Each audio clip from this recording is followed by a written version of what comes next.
see the screen, so Hoichi would be the one off the... Yeah, well, so here we just choose people? Yeah. Okay. So if you don't like someone, don't call. We like everybody. And this microphone picks up quite well. This one or Yes, this? so you can just speak loudly from up here, it'll pick up. What about these microphones? Should we use? That's just for us. That's for you, okay, all right. So go ahead, question? Right, yes. I don't want to be the first, but go ahead. No choice, you have to be first. Okay.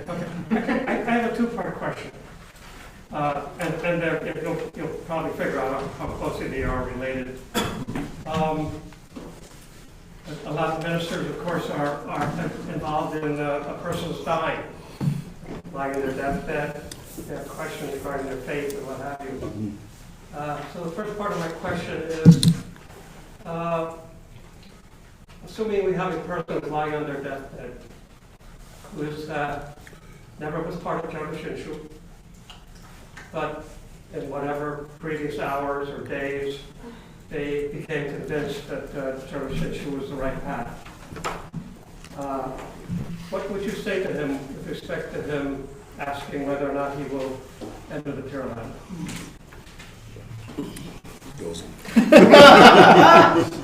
Discussion. So the person has no connection to Jodo Shinshu until like a month ago, something like that? Or days, or days. whatever. And he's convinced Jodo Shinshu is his right path. And all of us are, of course, concerned about our afterlife. What would your response be to that? そうですね。だから、普段はそう言うんだけど。So what I'm asking him is, traditionally, and from what I see happening in Japan, but I have no experience working in a temple.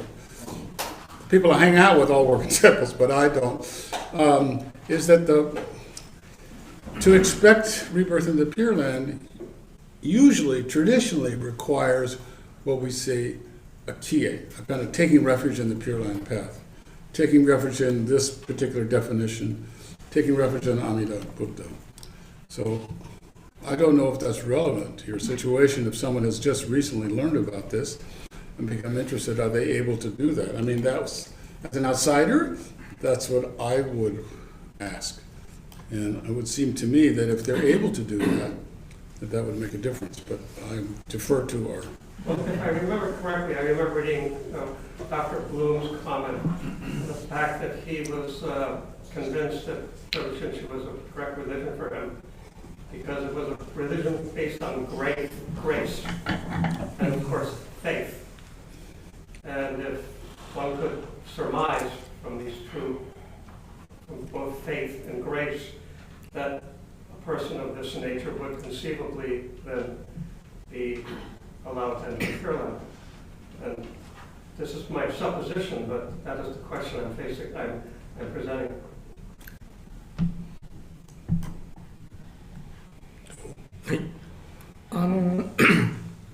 I have a couple ideas to respond to Ted's question. Yeah. So, the first thing came to my mind is it's not me, even ministers or people around, to decide the person can attain birth or not. It is the person knows or has the appreciation or confidence of attaining birth in the Pure Land or not. So that is a kind of one very general answer from ministerial or pastoral master so this question is very frequent, very popular general question even among us. So for example, sometimes we officiate a funeral service of the non-members, which means the person, the deceased, never came to the temple. But oji-chan, oba-chan, grandparents, or temple members, or because of some connection, come to the temple. Sensei, could you do a funeral service for this person, although the person never came to the temple, or da da da da da. And then this is a kind of difficult part. So what kind of Dharma message should we, give during the funeral service? Maybe, it's easier or nice to say, the deceased were really nice, big support of the temple, enjoy the Nimbus teaching. Yeah, that person must have attained birth in the pure. And maybe that's one kind of very typical funeral service message, Dharma message. However, what if the deceased had no connection with Buddhism and the Jodo Shinshu temple, never heard of Dharma? However, Yeah. before his death, he subscribed to the religion. Yeah. So that case, maybe then. So that's why to that question response, I put this words Heizei Gojo and then Rinju Gojo. So in the Jodo Shinshu tradition, so our assurance, attainment of birth in the Pure Land is determined or confirmed as the moment of attaining Shinjin, realizing Shinjin.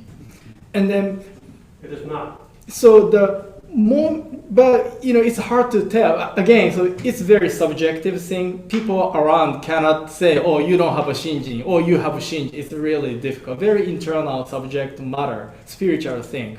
So, and then another thing is, I put so when do we attain Shinjin? Just in everyday life, or maybe the last moment of life. Some people may attain or realize Shinjin.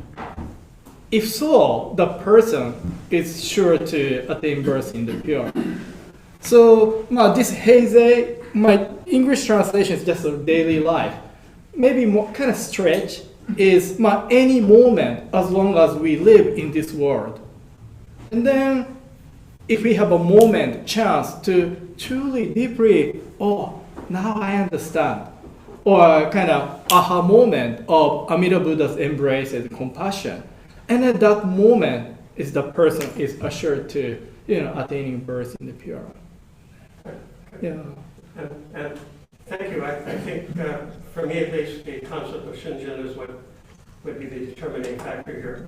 And also not necessarily your pronouncement, but his relationship. So, and this leads me to my second question, which you might surmise. We have a person who's been involved with Jodo Shinshu his whole life, lying on his deathbed, has serious doubts. What would you say to them or her? So you said the serious Doubts. Very doubtful.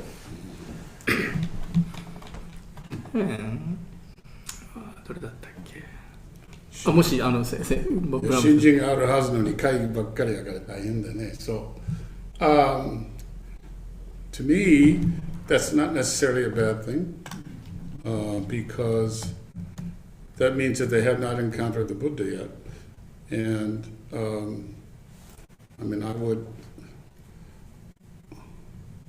it's like I said during my talk today, I haven't died yet, so I can't say what the experience is like. But in this tradition, one proceeds with a certain degree of confidence that one will meet the Buddha at death, and at rebirth in the Pure Land. Even if you haven't realized it yet, there are seeds of it inside your consciousness, and you have to wait to see.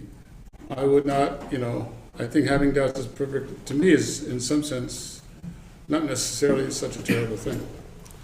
And I suspect that probably a lot of people have doubts, just like we hear about this in Christianity as well, right? Oh yeah, I've been going to church my whole life, but I don't really know if I'm going to heaven, So I think it's natural because it's a difficult moment, right?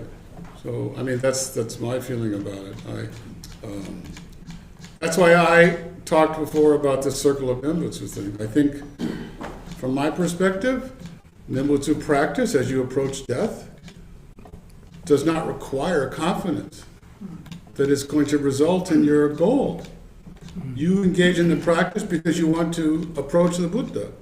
You want to bring the Buddha into your mind, into your life, into the life of the people in the room. That's what I was trying to talk about today. I think that's something that you might consider doing. It's not standard, I know, but today, but it was. And I think that it can be, and for some people, some places, some communities, it still is. And so that's why I encourage, this is my perspective, and again, I'm not a priest, but my perspective is, that is the attractiveness, the power of practice. So you engage in the practice when you're not sure what the hell to do next. But the practice is there. The practice is clear. What the practice means is clear. And so it's engaging, it's attractive, it's beautiful, it's powerful, it's transcendent. All these things are happening. That's the great thing about Nembutsu. So it's one thing to say, I believe in Nembutsu, I respect it, It's another to do it. Those are not two separate things. Because you believe in it, because you've done it, because you see the power of it, you may have doubts about what's going to happen to you, but you have it. And you can jump into it, So I know when I die, that's what I'm going to do. I may be dead tomorrow. Hopefully, I'll have a few moments to remember to say Nembutsu, because I don't want to die just empty-headed going, what the hell's going to happen? I want to die in a state of mind where I can be thinking of the Buddha. To me, that gives me a sense of comfort, a sense of calmness. That's all. That's my suggestion. I hope that's not heresy for Jodo Shinshu. Yeah. So, Kohara Sensei, in your present, that same slide that you were using earlier, that Heizei Gojo, if I'm not mistaken, that Go character is the same character as for karma. Karma, yeah. Yeah. So, is that saying that our past has accumulated to create a fate for us? Yeah, maybe, yeah, because who I am is a result of many causes and conditions in the past, not only this lifetime, according to Indian or Buddhist kind of cosmology, could include the life, previous lives, the kind of karma accumulated from all the way, many kalpas. So who I am, how I speak, how I think, everything is a result of them. So then, yeah, karma is kind of giving, affecting, our. So from a Jodo Shinshu perspective, karma, although we don't talk about it a lot, right, is still something that's there. Doctrinally, it's not. You don't avoid the topic. It's still there, but we do believe it's changeable. Right? It's mutable, so. Because since Jodo Shinshu is a part of Buddhism, of course we use the idea notion karma. But as you pointed out, usually in the Jodo Shinshu tradition, we don't talk that much about the karma. So one reason is it's a kind of more, in Japanese we call it hansei, kind of reflection or in the past. So in Japan we had a social discrimination, like eta hinin, so like outcast, or the government socially made like a social rank. And then of course Jodo Shinshu temple shouldn't follow that kind of social discrimination. Temple should be the place open to anybody. But the reality was in the historically speaking, even at the Jodo Shinshu temple, people belong to that class, not allowed to sit in the hondo. They have to sit outside of the hondo hall, or there are some discriminatory words adding into the Dharma name, Buddhist name. So there are some kind of black history of Jodo Shinshu of discrimination. And then that time, sometimes minister used the logic of karma. Oh, because in the past life you did something wrong, so that's why now in this lifetime you are born into this kind of social rank. Of course, we shouldn't say so in our Dharma message, but I think not a few ministers use that karma logic to kind of justify social discrimination certain period of time. So that's why I think kind of that's why contemporary Jodo Shinshu Buddhism. So because of that, we don't talk that much about the karma in our talk. So that is a kind of sort of historical background. Yeah, and I can add also, remember the whole Shinran's message is that regardless of your karma, right, you still have access to the Buddha and access to the Pure Light. So, and that's why Shinran quotes extensively from this story of Ajase in the Nirvana Sutra. Ajase was his prince who killed his father because he was so ambitious to become king, he didn't want to wait. And there's a whole karmic story about his past lifetimes as well. It's very complicated, but Shinran quotes that story because here's someone who is the quintessential evil person. I translated that recently, and the sutra is very clear about the fact that he's an evil, awful guy. And he takes pleasure in other people's pain. He's the quintessential evil person, and yet when he comes to the Buddha and he seeks forgiveness, the Buddha grants it, and he attains enlightenment. He becomes an advanced bodhisattva, all within like a 6-month period. It's really remarkable. So I'm just saying that karma has social problems, but it also is the doctrinal side of it. Is that yes, karma is relevant, but ultimately you can transcend karma. That's a very, very important part of the whole Pure Land message. Thank you. Since Michael, you took ordination, tokudo, and then practiced the Shoshin many, many times, right? So, shoujo, komyo, narabi nashi, gushi, ko no yue nareba. This is the 5th verse だったかな? Yeah, and then here Shinran Shonin talks about kind of severing all bonds with the kind of by the power of Amida Buddha. Yeah. So of course, Jodo Shinshu is a part of Buddhism, so we admit the power of bond of karma.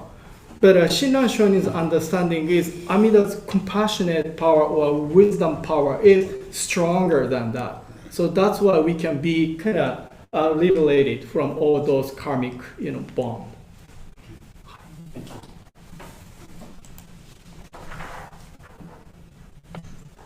I was going to ask, but did someone have something online? Because I saw something pop up. Yeah, there was. Oh, So I want to make sure if it was an online question, they got to go first. Since okay. No. I'm sure there is. No? No? Yeah, there was. There's a hand up. There was about It something was. else. Look under your chair. Somebody said it was for.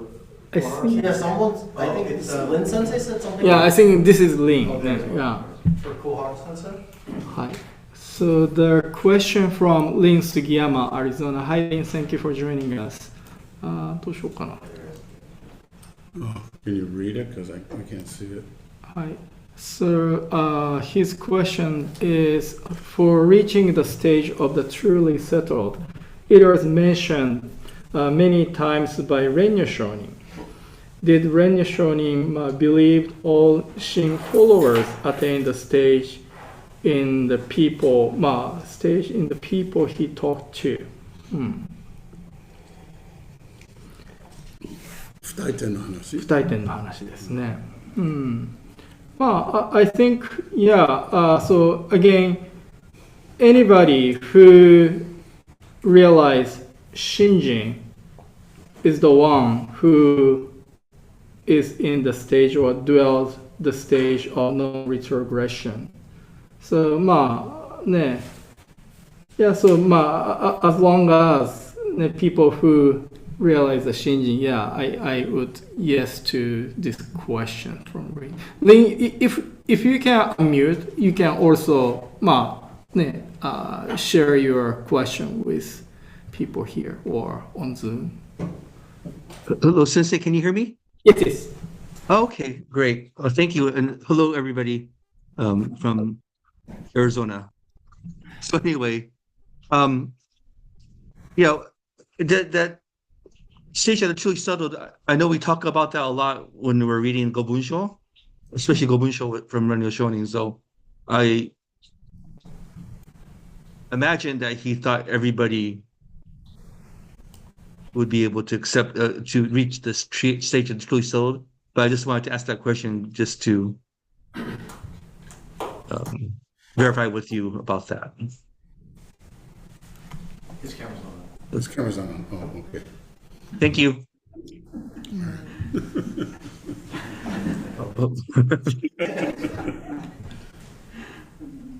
Let me go back to Ted's question about the doubt and then our attainment of birth. So, I'm a Shinran Shonin student, so so please let me use how Shinran Shonin, the founder of this tradition, Jodo Shinshu Buddhism, he understood. So, another passage from Shoshinge. So this is about the Genku, 本師元空妙ですかね。はい。本師元空妙仏教連民全幕本部人新宗教書後編集戦略本願偶惑星現来生じ臨伝下決地義上異書し This part clearly states 決地義上異書し即入弱上無意楽筆致新人異能入 So those four lines clearly kind of respond to Ted's question. So if we still carry or in a state of doubt, maybe we still kind of need to stay on the side of kind of samsara. But once you attain shinjin, then you can get out from the samsara. Yeah. Another passage from Shinran Shonin is, which I mentioned today's presentation.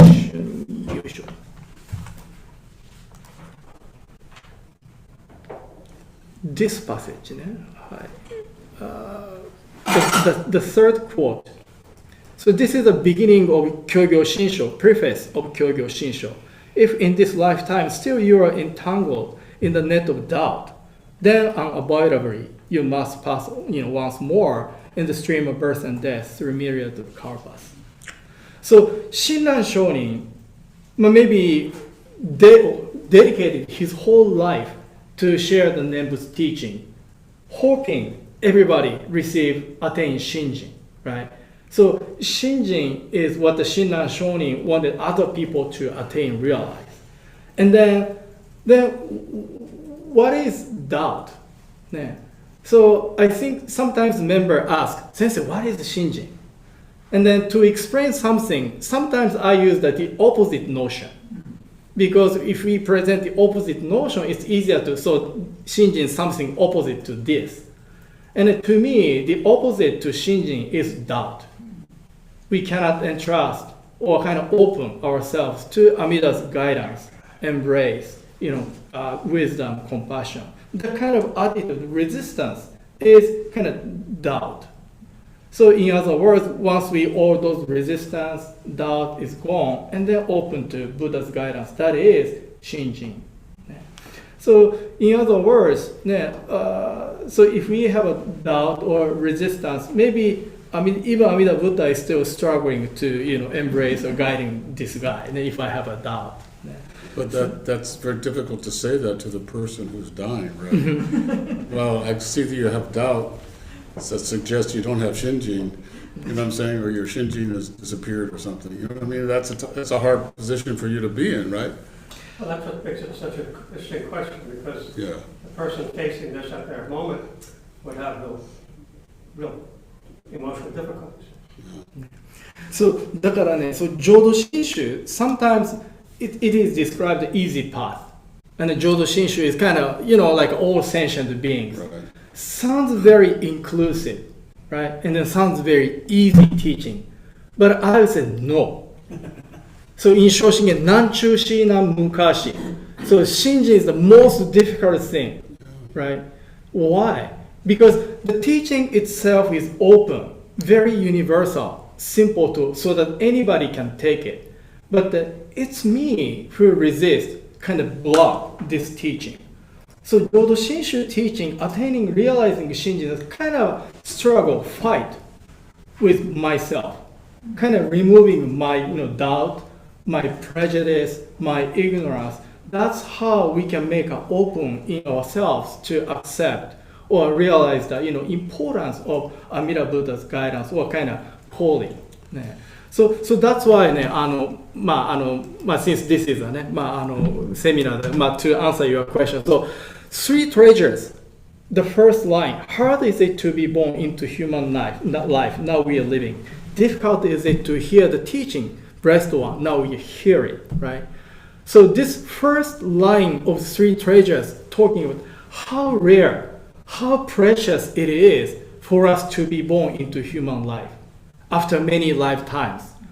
And then there are many religious teachings, spiritual guidance in this world, but now we finally encounter this Amida Buddha's guidance, right? So the first two lines talks about the very rare situation for me that I received. So in other words, there are many people who just pass by without encountering, realizing the value of this teaching. And then what happened, according to this Indian cosmology, okay, if you don't make it this lifetime, maybe next lifetime. And then if not, maybe next lifetime. So that's how, so that is a two, aspect of deep mind, Nishu Jinshin. So that's why many kalpas, we kind of birth and death in this, samsara. But now we finally encounter it. Now, what does it mean? But even though, so some people just continue birth and death, until finally they encounter the Dharma. So what is Amida Buddha's 12th vow and the 13th vow? So 12th vow is Komyo Muryo. The light is unhindered. So this, light guidance, Amida Buddha's guidance, kind of horizontally reaching out to anybody. And the 13th vow is kind of Muryoju. So it means that Buddha's life is immeasurable. So why Buddha, Amida Buddha, in the 13th vow talks about the longevity or kind of innumerable life? This is because there are beings who just continue birth and death. So that's why until the last person make it, Amida's life have to be long enough to go with that last person. So vow 13th is the kind of very, very Amida Buddha's kind of compassion to accommodate, kind of embrace the last being, So all kind of those things, teaching is connected to each other. Yeah.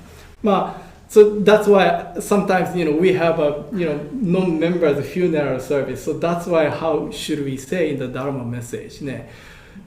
Theoretically, doctrinally, if you have no chance encounter with the Buddha's teaching, maybe theoretically, doctrinally, we ministers cannot say, or the person attained the birth in the Pure Land. Maybe continue the kind of birth and death. But this teaching also pushing us, members, ministers, to more proactively or aggressively share the Dharma so that more people can encounter this teaching. Right? Otherwise, people who never met the teaching just to continue the birth and death. So that's why the importance of propagation, spreading the Dharma. Yeah, I think it's very good, and I think the problem you raise, if I understand it, is that this is a person who has encountered the teachings, right? Who has been a member. And so to me, it suggests another related question, which is, okay, so I heard the teaching, I go to the temple, I've heard the Dharma many, many times, but I haven't attained Shinji. And as Kohara Sensei said, it's a personal matter. And if this person is honest enough to say to you, I have doubts, meaning that I'm not there yet, this is not just about dying, this is just in general, right? That's kind of an issue. And so in this way, I think Pure Land Buddhism is really not any different from Zen Buddhism. You have an attainment or you don't. Shinjin is a kind of satori, as we say in Japanese. It's a kind of awakening. And you can't make it happen. You can't purchase it. It has to happen inside your brain. And the purpose of all the ministers is to figure out mechanisms of communication, right? To have a higher probability that it will happen. But Person A hears the Dharma and they have the Satori, and person B hears the Dharma and they don't. And they say, I like it, but okay, but it's still kind of, a little bit outside myself. And I'm going to keep coming to the temple and I keep hoping that I'll get it, but maybe they don't, because you don't know what's going on in their brain. You don't know how their brain is wired or structured or whatever. So I think that's a problem. It's a problem for Buddhism as a whole. Buddhism as a whole, unfortunately, places this heavy weight on the personal awakening. As you progress along the 52 stages, like what as you were talking about before, each of these is based on personal progress, right? It's an internal thing. You know it. People around you could see it, but for people, and the sutras are full of stories of people who say, "Yeah, I didn't get it. I tried, but I mean, this is a fundamental problem of the human condition. So I don't envy any of you being in that situation where someone has the courage to confess to you, I still have doubts. What do you do? I don't know. You try something else. That's why I suggested engaging in Nembutsu at the end of the life. If left, unless you can somehow try to preach the Dharma, talk about the Dharma in a way that's new, then maybe that'll work. But that's why I like the fact that Nembutsu is available as a form of practice, so the individual can engage in it. So at least they can do something, right? When they have doubts, when they still feel outside. They know it and they see it, but if they feel outside, this is a way to try to get inside. It still may not work, but it's one method. Okay, so you see, we have George Thao and Reverend Melissa both have their hands up. はい。どっちから行きま Would し you ょう。 like to call on George? George, do you have a question? Do you want to unmute and? Well, okay, can you hear me? Yes. You Okay. stop share. Well, はい。 just following up on what you both were just talking about, the question of doubt. I had a very powerful personal experience of this about 45 years ago. Okay, I was a member of the Senshin Temple in Los Angeles. I've been a member for all of 4 years. I'd come there as a result of a long spiritual journey I'd been on, and I just dug in. I listened to all of Kodani Sensei's talks. He even jokingly said, "Don't you get tired of listening to me?" That sort of thing. But I also had a very important friendship with one of the longtime members of the temple. He was a Kibe Nisei, and we connected with each other pretty strongly, despite our visibly different paths in life. And then he developed cancer, a treatment-resistant cancer, and it finally got to the point where it was attacking his brain. And so I came to his house one evening, and I think I knew in my gut this would probably be the last coherent conversation he and I would ever have. Yeah. I finally saw him die. I was present when he died. And believe me, it's I don't have any words to say so, but you look in somebody's eyes and that person is no longer there. Okay. This was just about an hour before he actually just stopped living. Okay, so anyway, so I was there that evening, and he said to me very directly, he said, George, the Nembutsu doesn't mean a damn thing. Wow. The Nembutsu doesn't mean a damn thing. Okay, I'm all of 4 years into this, I'm not the Kaikyoshi minister, I'm not this, I'm not that, I'm just chugging along a layperson. But then he was challenging me. And so I just said to him, well, the Nembutsu is full of meaning. Well, it was full of meaning. And then I grabbed on to the one thing that I really knew. I knew only a few words in Japanese, and it was this expression, the kiho itai expression. It comes from way back into the history of Shinshu. George. And anyway, so I just said that. And then he paused and then he said, it's 1,000 to 1, and yet I really want to change now. Okay. He actually said this in Japanese. I didn't understand a single word he said. I had to rote memorize what he was saying. I found out about it some years later, but that was his response. I knew he had made a response. He had heard what I had said, and it unlocked something inside of him. So I had that kind of experience, and I don't know what else to say. Thank you, George, for sharing. Yeah. I think Reverend Melissa had a question. Yeah, thank you. My question is worry the same as doubt? I think that a lot of the questions around Shinjin isn't so much doubt as it is like worry. And so in Christianity, there's like ways in which the ritual kind of solidifies one's belief in the religious system. So you have baptism, either when you're an infant or as an adult, or you say the words that you take, Christ into your heart, like you're actually making this like moment. So a minister can always focus back to, did you mean it when you say it kind of thing. But in Shinjin, we don't have this sort of ritual around Shinjin of like, oh, it's, you said you believe without doubt.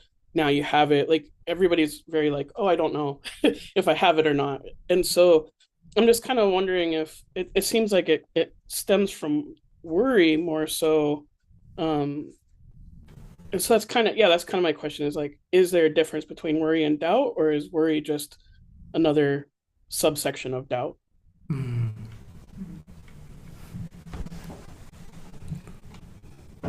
I mean, is that an English question or is that a Buddhist question? I'm not sure. I think in terms of English, worry is and doubt are in some way inseparable. I mean, worry is, I think the way it's usually used is a verbal expression or a psychological expression of doubt about something. You're worried how it's going to turn out. You're worried what this may be. You're worried about how this dish was made to make sure it has something in it that you're not allergic to. You know what I'm saying? That means you have doubts. You don't know. Worry implies a lack of confidence, a lack of complete knowledge. But I'm curious as to why you think these Christian rituals somehow are more effective. Oh, I don't think that they're more effective. I think that it's more of, as a Buddhist minister, when someone expresses worry in, the doctrine or the ritual, I think that we're kind of trying to figure out what's underneath it. And not to say that that's not true in Christianity, but I think that it's a little bit more difficult as a minister to help people not worry about, instead of focusing so much on the afterlife or what happens when you die, it's more about focus on now, focus on saying the Nembutsu now, building that practice, building that relationship, versus I think that when I was in Christianity and if I expressed worry, it was very simple for the minister just to say like, well, no, you had your baptism, or when I moved into evangelical Christianity, no, you chose to have God come into your heart. And so I think that there's a way that maybe they're able to kind of push off the question maybe a little bit more and just say like, oh, just, have faith that what you said and agreed to was what's happening for you. And I think in Buddhist practice, it's a little more, we don't have anybody saying like, oh, you have Shinjin. So I don't think it's more effective. I just think that as a minister, it's a different, you have to come at the problem a different way. Thank you, Melissa. 面白いね。だからね、maybe going back to original question from Ted, maybe we cannot say that person has Shinjin or not. So Shinjin is something to be objectified, to my understanding, but the Shinjin is life itself. I mean, if you have a Shinjin, your Shinjin would be kind of manifested on your maybe speech or your behavior in your everyday life. And then that's how people around you, around that person, can tell, oh, the person really enjoyed the Buddha Dharma. Or maybe what he or she or they does is a kind of proof of so-called Shinjin. And then, so that's why, my ba-chan enjoyed reciting a Nembutsu, yeah, but it's hard to tell, oh, the person has a Shinjin, that person not. So maybe that kind of, evaluation should be kind of depending on how each of us live our everyday life with the teaching of Nembutsu or Amida Buddha's wisdom and compassion. Jerry sensei, お願いします. As a minister, if one of my members asked me that question or said, I don't believe in it, I said, how do you know? Or ask him, how do you know you don't have it? He says, it's not something you could grab, not something you're buying in the store, something that's given to you. So tell me, how do you know you don't have Shinjin? And from there, I would go, because it's so subjective. It's not something I can go, oh, here it is, you got it. So I think it's not a question you could just say yes, no, and you have to have follow-up if you're a minister. Yeah, also I could add that these typical fundamentalist Christian and even Catholic statements in which they pronounce the truth. And so people say, I'm worried about this, or I'm not sure about this, or I have doubts about this, and then the clergy says, this is what it is, I mean, there are Buddhists who do that too, but that's sort of not the modern form of Buddhism that we know about, And if a Shin minister or any Buddhist minister wanted to also make strong statements like that, regardless, this is what it is. You let God into your heart, you let the Buddha into your heart, therefore you have Shinjin. Oh, thanks, I didn't know that. Like, Jerry's point. How do I know I have it or not? I mean, you could take that line if you want to express that view of Buddhism, but I'm not sure that's really what we want to do. It's really not what I want to do. So that's up to you guys. But I just don't think that Buddhism really benefits from these strong statements of absolutism. I think it's much more relevant to